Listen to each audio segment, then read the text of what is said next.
হঠাৎ একদিন রাত্রে আমাকে মেসেজ দিল সে যে আমি বিয়ে করতে চাই। আমি বললাম এভাবে তো বিয়ে করা হয় না, আমার এখনো পরীক্ষা বাকি। তো তখন ইন্টারে? হ্যাঁ, তখন আমি ইন্টারে। আমি বললাম না, এখন আমি বিয়ে করবো না, আগে আমি পরীক্ষাটা দিব।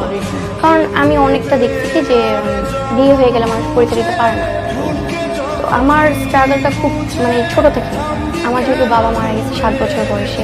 আপনার বয়স যখন 7? হ্যাঁ, ওমা। আমার ভাইয়া আমার বড়, আমার ভাইয়া হচ্ছে আমার 17 বছরের বড়। তো ভাইয়া আমাকে অনেকটা খুব যত্নে বড় করছে। বাবার যেহেতু আমি পাইনি, বাবার সম্পূর্ণটা দিয়ে সে আমাকে বড় করছে। আমার কোনো কিছুর অভাব রাখেনি সে। আমার ভালো স্কুল, ভালো কলেজ, ভালো টিউশন সবকিছু আমাকে সে দিচ্ছে। আমি না চাইতে সবকিছু তার কাছ থেকে পেয়ে গেছি। তো আমার কথা ছিল আমি ইন্টার কমপ্লিট করবো আগে। ইন্টার কমপ্লিট করলাম, তারা আসলো, তার বাসায় বললো, আমার বাসায় বললাম।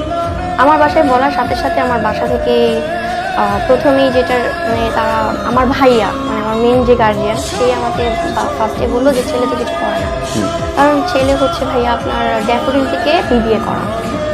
কেন সে নিজের পায়ে কিছু করবে না, কেন সে বাবার